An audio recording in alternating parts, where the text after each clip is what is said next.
अच्छा बाबूजी, हम भोजपुरी बिरहा गायक लक्ष्मी शंकर पाल एवं पार्टी बनारस की धरती से आज बड़ा ही सौभाग्य का बात बा कि हमारे बड़े भैया सोनू सिंह ओम स्टूडियो मलदहिया पे आपकी देखरेख में एक और बिरहा हास्य रूप में आप लोगों के बीच में छोड़त बानी।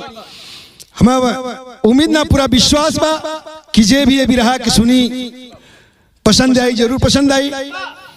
तो सबसे पहले बिरहा प्रेमी श्रोता बंधु हमारे बड़े भाइयों को हम अपनी ओर और अपने पार्टी की ओर से नए साल के शुभ अवसर पे हार्दिक बंदन अभिनंदन स्वागत करते हैं कि आपका इस जीवन मंगलमय सुखमय हो। तो चले एक बिरहा की ओर जिसका शीर्षक है 3 झूठ। भूमिका की लाइन हो।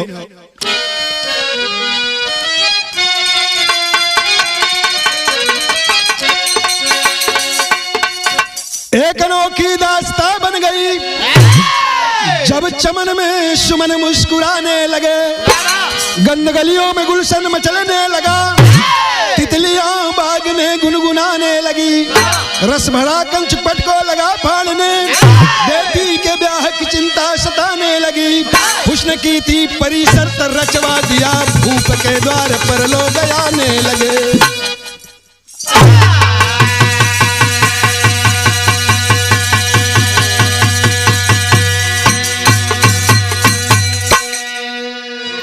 पहले का जमाना रहल, कोई के बिटिया शादी हो गया तैयार हो जाए सयान हो जाए तो आजकल के तरह दहेज न चले, तोरे बाह में ताकत रहे, पौरुष में ताकत रहे, लड़ाई लड़ा जीता तब तो के दुल्हन का मौज मस्ती मिली।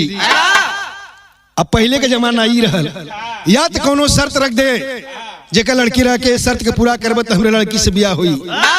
वैसे एक कहानी आप लोगों के बीच में प्रस्तुत बा। तो चले एक लाइन कव्वाली का टुकड़ा लगा। मास्टर कौन है?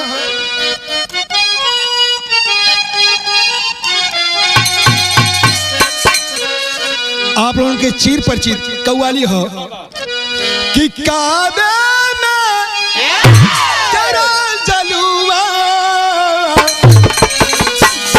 काशी में नजारा है,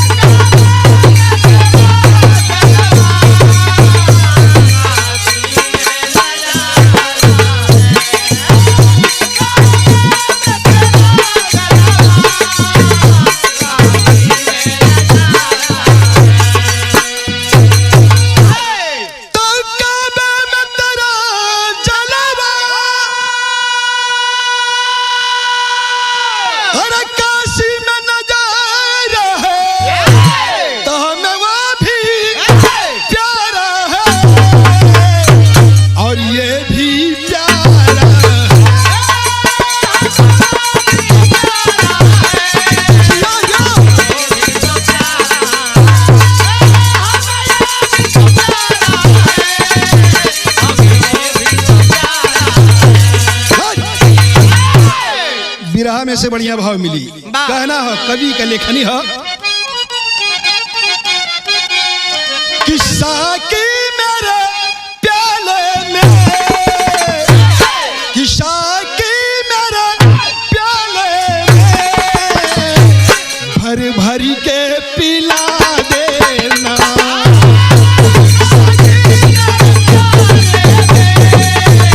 भर भर के पिला देना।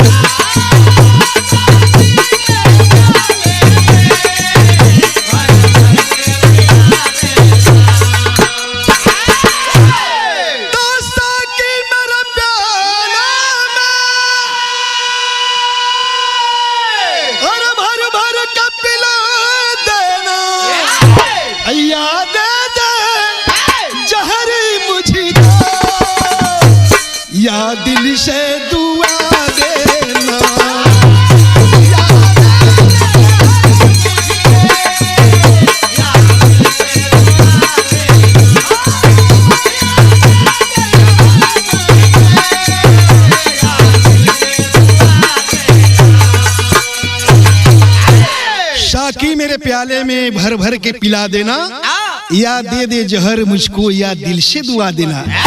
कितनी बढ़िया लाइन लिखल कवि लिखलन। कहानी का शुरुआत हो गई। कहानी कहाँ का बा?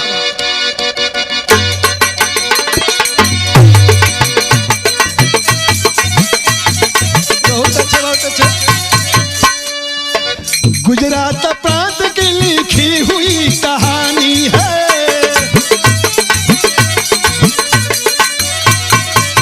महेंद्र प्रताप राजा बात में नूरानी है।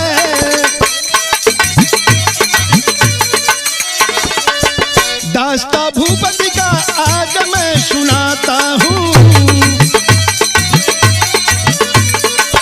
सुता सयानी पर मैं सोच नहीं पाता हूँ। बोलेगा 3 झूठ साथ मैं रचाता हूँ, भरे दरबार में मैं सजा से सुनाता हूँ। बोलेगा झूठ नहीं फांसी पे चढ़ाऊंगा।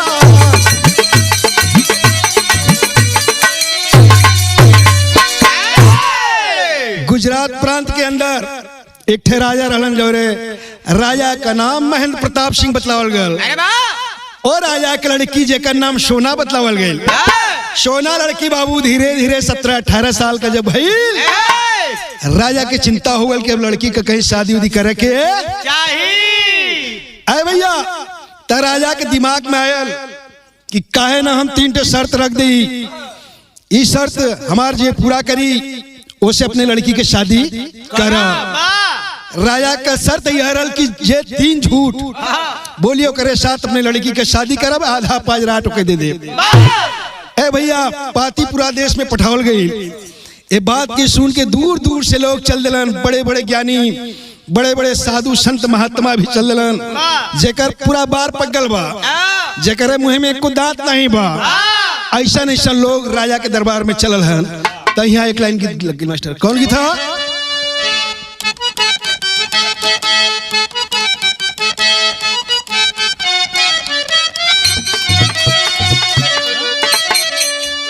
वह गीत के लाइन बा कि पनिया भरान गईली बाबा के सगारवा, अरे बाबा के कुआनवा रे माई कागा, ए माई कागा ले गई झूलनी गौरैया ले गई हाथ, ए माई कागा ले गई झूलनी गौरैया ले गई हाथ, ए माई कागा ले गई झूलनी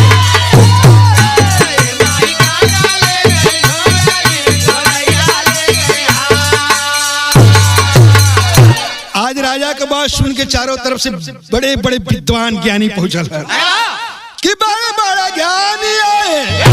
मचा जब किशोर, अरे मचा जब किशोर, ये बाबू झूठ बोले, ए बाबू झूठ बोले, लालच में चिरैया ले गई जान, ए बाबू झूठ बोले, लालच में चिरैया ले गई जान, ए बाबू झूठ बोले, लालच में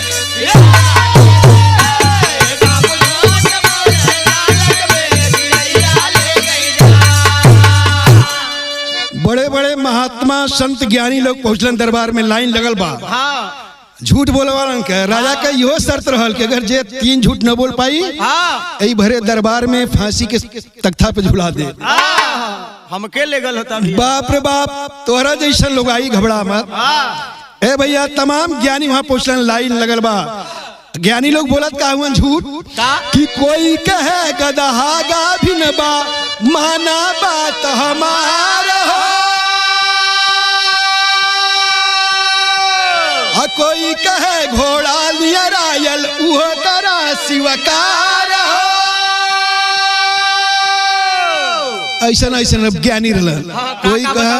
कोई कहा कि गदहा गाभिन बा हमार, कोई कहा कि हमार घोड़ा निराल बा, 2-4 दिन में भी आ जाई।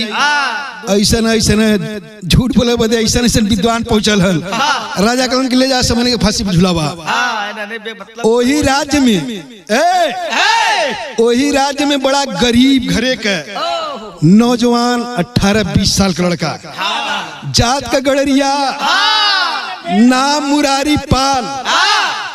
देखलेस कि राजा के दरबार की तरफ बड़ा आदमी जाथन, का बात है पूछलेस राजा के कुछ बटत का हो कनाई, राजा के बटत ना है। राजा अपने लड़की के शादी करतन, शर्त रखले हन कि जे 3 झूठ बोली ओसे अपने लड़की के शादी कर, आधा राज पाड़ दे, अजय ना बोल पाई फांसी पर झुला दे। बाप रे बाप। लड़कवा कलेस की सर्वा गरीबी में जिंदगी जियत है, चली सारे का हम लाइन लगाई अनहारे घरे चिक्का मारा, लही तो लही जाई ना, ये गरीबे से बढ़िया मरी जा तो ठीक है। तब हेल का भैया का कि आया लेके गादला भाई, अरे उमरिया का थोड़, अरे उमरिया का थोड़ा बाबू झूठ बोले, ए बाबू झूठ बोले, लालच में चिरैया ले गई जान, ए बाबू झूठ बोले, लालच में चिरैया ले गई जान, ए बाबू झूठ बोले, लालच में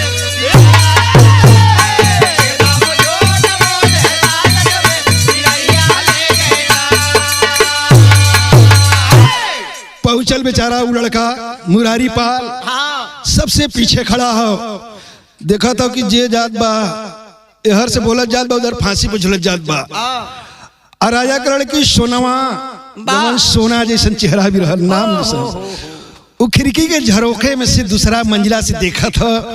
और जब मुरारी पाल के देखलेस न, मन ही मन अपने दिल में बसा लेस, हमरे योग्य, हमरे शादी योग्य तो यही लड़का हो, दिल में बसा लेस। आखिरी में एक सबसे पीछे होकर जब नंबर आया, झूठ बोला के तब पहुंचा राजा के दरबार में, सब मने करथन, आगे वाला कि अरे यार हमने तो बुढ़वा हो गली, मर जाब तो कोनो दिक्कत ना हो, अब ही तो जवान लड़का है तो ब्याह शादी बढ़िया से हो जाई, तू काहे मराल है, का जला जैसे तू सब मरता हम मर जा।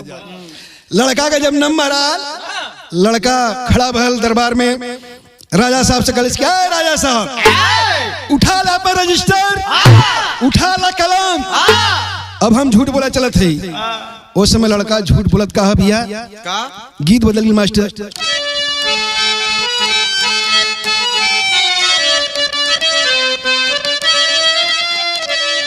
बड़ी पुरान गीत है, आजकल के गवैया के नगा पे हैं। अरे रे रे रारिया इका करलू सवरिया, अरे कहे मारलू कंकड़िया तो फूट जाई हो मरी गगारिया ना, फूट जाई हमरी गगारिया ना, फूट जाई हमरी गगारिया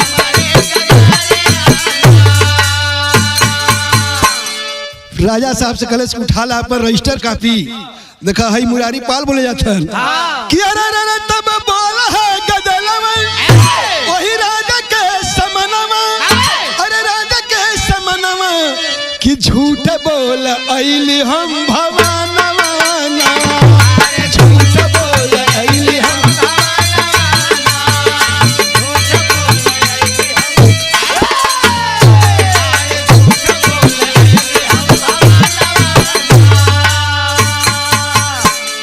ई देखा लड़का सब कहलन कि गड़रिया बड़ा पागल होलन, बुर्बक होलन, बड़ा मूर्ख होलन, भेड़ से चढ़ाव वाला जाति सब का करी है। लेकिन देखा ज्ञान वाली बात है कि पहला सवाल भइली लड़का के जारी, अब बाबू रहला खेत जोतत बोली है मतारी,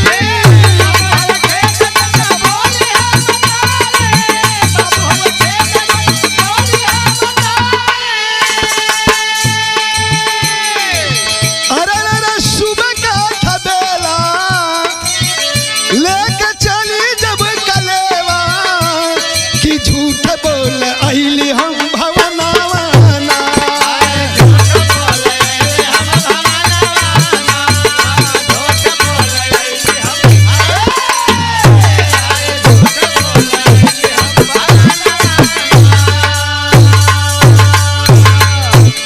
राजा साहब नोट करा, पहला झूठ मार, बड़ी गरीबी रल हमने के, हमार बाबू सब रही बैल दुठे लेलन, हर लेलन, चल लेलन खेते में, जाके खेत जोते तलन। धीरे धीरे 10-11 बजे तो हमारे माई कलेश के, अरे बेटा बेटा मुरारी, तुहार बाबू सब रहे के खेत जोते गलन बेटा, कुछ खैले पिले ना हन, कुछ नाश्ता उनके पहुंचा दे। 1 लोटा पानी माई देलीन, 2 ठे सूखा रोटी नमक दे देलीन।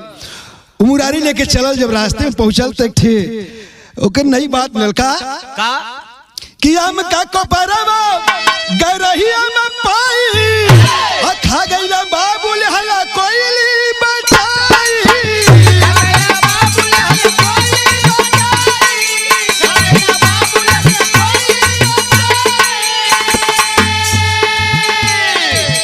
जब हम रोटी नून लेके चली पानी बाऊ के, रास्ते में गई एक लंगड़ा पेड़ हला में के, वही के नीचवा गईली ना तो एक बहुत बरियार लंगड़ा आम गिरल है, अपने आप पेड़े में से पक के गिरल है।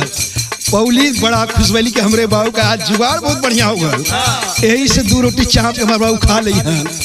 हमार बाबू खा लेलन, आम तो खैलन लेकिन ओकर कुशलिया बचा दिलन। वो बचा के कैलन का कि अरे पिठिया पे गाड़ दिया भाई, अब ही करला गवाही कि झूठ बोल आइल हम भवनावा।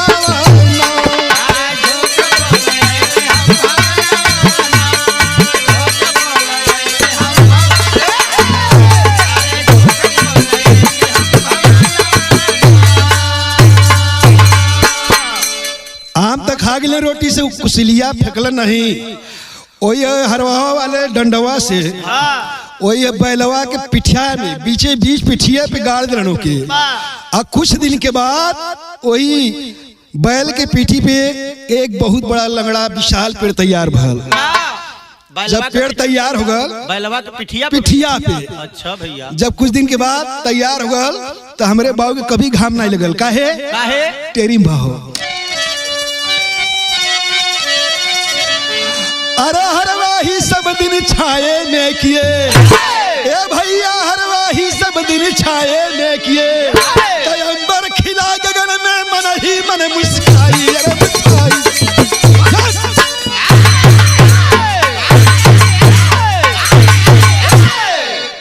तब से ओकरे बाद हमरे बाबू के कौनो महीना रहे, बारिश हो तब भींगा न, गर्मी हो तो घाम न लगा। सब दिन हमारे बाबू छाए में हरवाई कैलन, कैसे कि छाता का पेड़ लगा दिलन। ए भैया राजा कलन कि अच्छा एक झूठ तो हो गया, तुम्हारा दूसरा झूठ बोलो। कहे राजा साहब इतना सहज हो, चलत ही आज फिर रात भर दिमाग लगाई, फिर काल आइब सवेरे तो बोल दे। ई नोट करके रखला हमार, कल सवेरे आइब तो फिर हम बोलो। गल रात भर सुसले चले बेचारा मुरारी पाल, सबेर भल फिर पहुंचल दरबार में। फिर राजा की आवाज लगल, मुरारी पाल आ गया है आपके दरवाजे पर, आपके महल में दूसरा झूठ बोलने के लिए। आप अपना रजिस्टर कॉपी उठा लीजिए, दूसरा झूठ आज मैं बोलूंगा। क्या ठीक है बोलो, दूसरा झूठ बोले इसका तर्ज बदल मास्टर, तर्ज कौन है?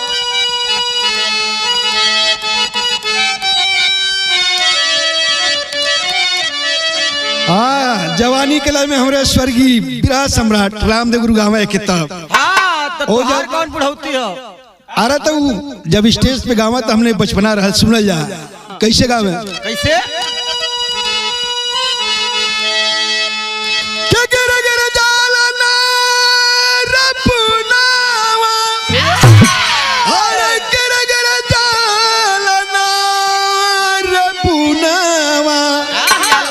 गिरी गिरी जालना तपिया मरा जाए का बसल देहर बुना रे बुनावा। गिरी गिरी जालना तपिया मरा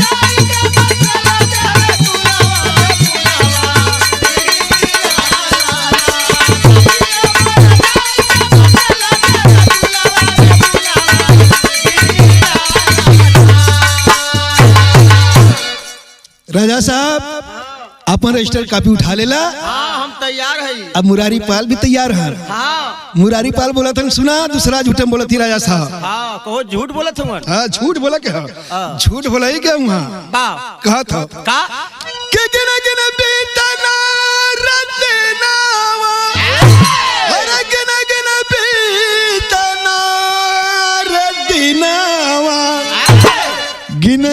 बीतना बारे करे जा तजब की माघ कर हल महीना रे दिनावा गिन गिन बीतना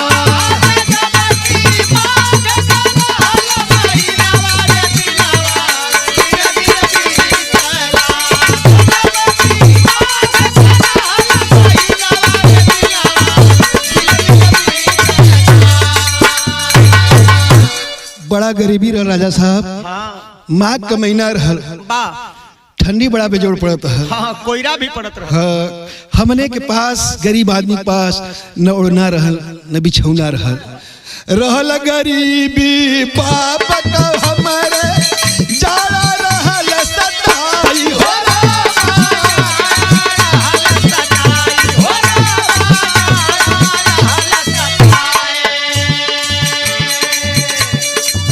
दिन भर गगरी भर घाम से दिन भर गगरी भर घाम से समकलाव उठाई हो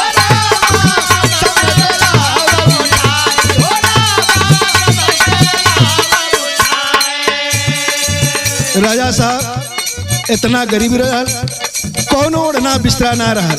हमार बाबू करा का एक गगरी ले जाके घामे में धूप में रख दो के सवेरे रख दे और जब शाम हो तो ओकर मुंह बंद करके घरे में लिया आवे और रात के वो गगरी का जब मुंह खोले तब हो का कि भागे जाए घाम देखे जब अरे रात में खोले जाई रे गिनावा दिन गिन बीतना कि दिनावा गिन गिन बीतना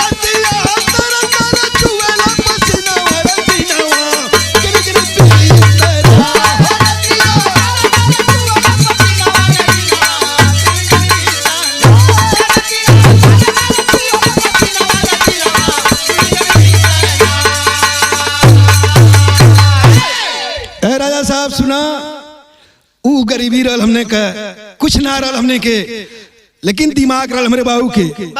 बाबू मार करा का कि एक गगरी ले ले ऊ गगरी के घामे में रख दे दिन भर मुंह खोल के जब संजा हो ओ गगरी का मुंह वही से ढक लिया के घरे में रख दे जब कुछ रात हो ठंडी हमने के ज्यादा लगा ओ गगरी का मुंह खोल दे आओ गगरी में से इतना गर्मी निकला कि हमने के माघ के महीना में पसीना होए लगा। अरे भैया गगरिया में एसी लगल एसी नहीं हीटर रल हीटर। अरे वाह ए भैया अच्छा दूसरा झूठ बोल दिया लड़का राजा का माथा ठनका लगल।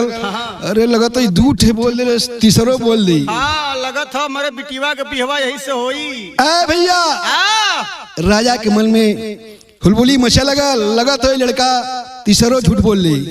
अच्छा दू झूठ बोल के लड़का घरे की तरफ चल दिले। राजा के मन में भयल का कि दूसरी गलती साबित हो गई काप लगी कचहरी हो रामा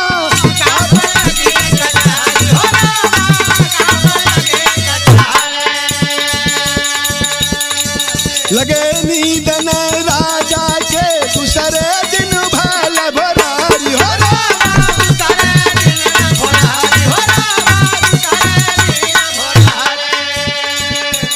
फंस गए राजा चंगुल में और दरबार में सके बुलाई के दिनवा गिन गिन बीतना के दिनवा गिन गिन बीतना तराना बोले सबके समाना वर दिनवा गिन गिन बीतना।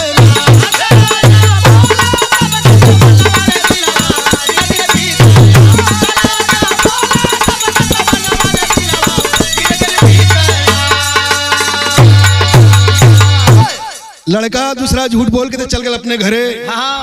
राजा कहेंगे तीसरा बोलो कि आज नहीं कल एक दिन में एक का झूठ बोलो। एक दिन में एक जब लड़का वार अपने घरे गया तो राजा साहब कहलेंगे कि पूरा दरबारी के बुला लेना पहले पूरा राज दरबारी के अपने दरबार में बुला के एक ठे सवाल के लेन ठे बात करन लोगन के समझावतन कि जब तीसरे दिन लड़का आए तो तू लोग करी है का तर्ज बदल मास्टर तर्ज हुआ कि मोरी सवा लाख की झूलनी गिर गई पीछे बजरिया में, तब मोरा हुआ बड़ा नुकसान ये राजा बारी उमरिया में।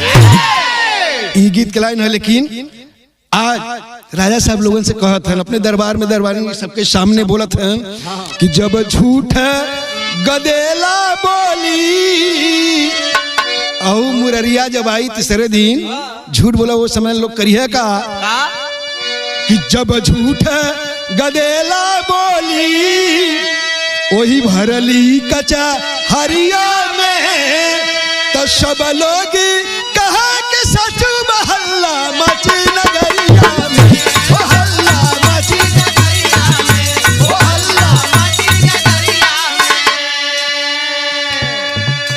राजा साहब यह कहला कि जब तीसर के दिन लड़काई राज दरबार में झूठ बोला तीसरा, तो सब लोग ताली बजा के कह दिया ये सत्य है, ये सत्य है, ये सत्य है। जब सत्य लोग कह देवे तो हमारे लड़की से कर शादी न हो पाई, ना हमारा आधा राज पाट ले पाई। ए भैया, लड़का तीसरे दिन आल तो भैल का तीसरे दिन लड़का आया राजा जी से फरमाया, फरियाद हमारी सुन लीजा, भरली कचहरिया में, भरली कचहरिया में, तो सब लोग कहे कि सच महल्ला मची नगरिया में, ओ हल्ला मची नगरिया में, ये हल्ला मची नगरिया में, ये हल्ला मची नगरिया में। सबके सामने राजा साहब ऐलान कर देना कि जब तीसरे दिन लड़काई लोग उस समय झूठ बोली, सब लोग ताली बजा के कह दिया कि ये बात सत्य है, ये बात सत्य है। हाँ, झूठाऊ रही तब वो, हाँ झूठ भी रही तब वो कह दिया कि सत्य है, सत्य है। ताली बजा के तीसरे दिन लड़का राज दरबार में पहुंचल, राजा महेंद्र प्रताप के दरबार में पहुंचल। कराया साहब आज फाइनल गेम है, आज तीसरा दिन हो, तीसरा झूठ आज बुलाया है। आज लड़का राजा साहब से कलेज के अपन रजिस्टर कलम उठा ला, आज तीसरा झूठ ये मुरारी पाल बोले जाते हैं। मुरारी पाल बोलत का है मास्टर आवा पहपट में,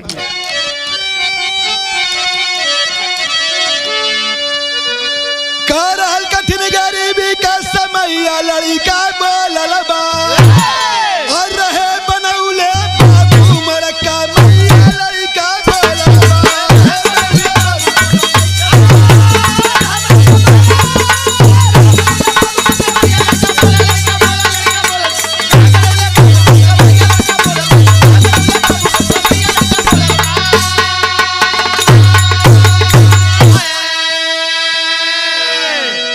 साहब सुना, समय परिवर्तनशील है।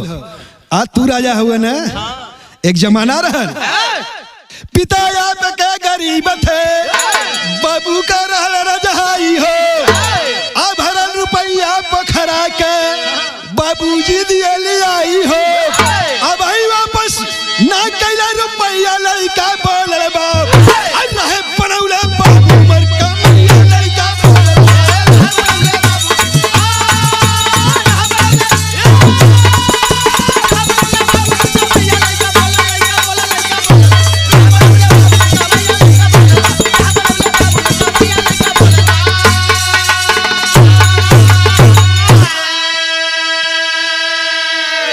क्या सुना, ढेर हमसे रंग मत बतियावा, आज राजा हो गलत है।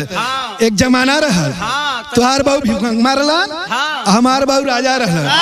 और जमाने के बाद सुना, हमारे बाबू से तुहार बाबू एक पोखरा रुपया उधार ले लन, अब वहीं तक वापस ना कैलन कि सुन बात लड़का के बाजी, अरे सभा बीच में ताली हो, सही बात बोलने वाला लड़का बचा न जाई खाली हो, अगर सही माना तो रुपया लड़का बोलने बा, रहे बनौले कमैया लड़का बोलने।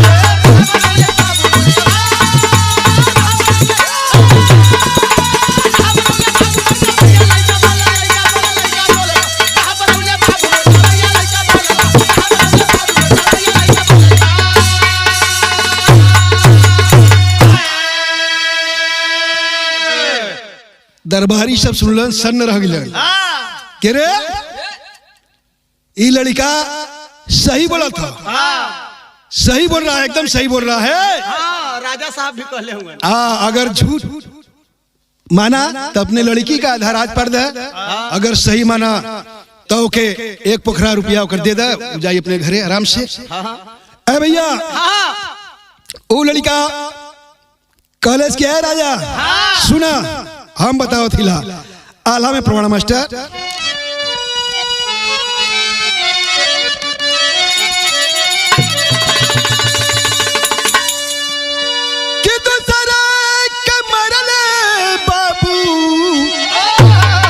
स्वर्ग ना देखाला और दूसरे कलाल से ना गोदिया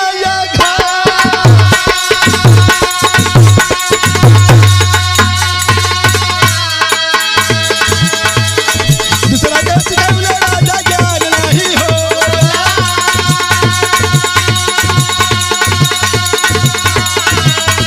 बोला है गदेला राजा जी से झुका।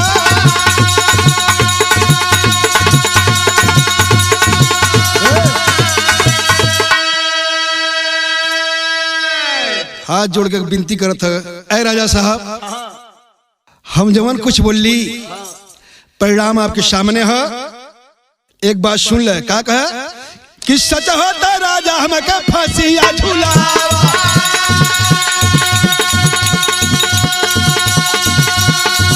अरे झूठ होता यज्ञ में दमाड़ा लगा, अरे सच कैसे कहे कितने रहे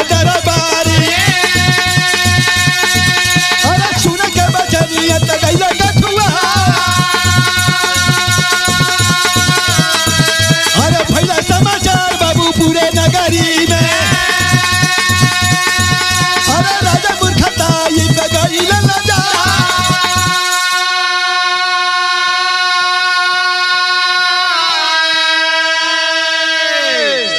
कह राजा साहब अगर हमार बात सत्य हो तो हमार 1 पोखरा रुपया जो हमार बाबू दिलन उधार ऊ दे दे, हम चलब अपने घरे, चलिए अपन घर द्वार देखी। बड़ी समय हो गई। अगर बात हमार 3 झूठ, अगर हमार झूठ वास्तव में झूठ है तो अपने लड़की से हमार शादी करा, आधार हाथ पाट दे, हम यही राज करब। सिनेमा पे चढ़ के फंस गए राजा चंगुल में, करे का सही बात बा, लड़का 3 झूठ बोल है।